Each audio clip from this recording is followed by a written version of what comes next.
საერთოდ ყველა ხელისუფლება ვინც მოდის, იმავე დღეს ვარ ოპოზიციაში.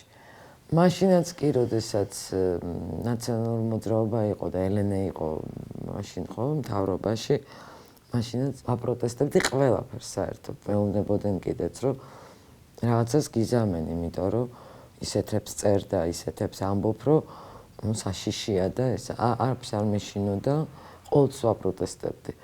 ძალადობა არის ძალადობა.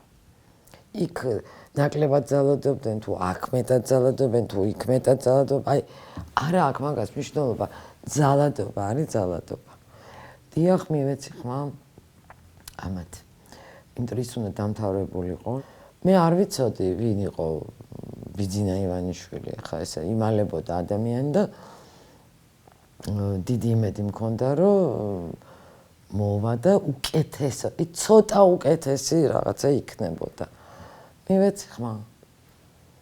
2 თვეში მივხვდი, რომ ძალიან დიდი დანაშაული ჩავიდინე. და შევწდი არა, აი დანაშაული, პირდაპირ დანაშაული ჩავიდინე, რომ შემოვხაზე ქართული ოცნება.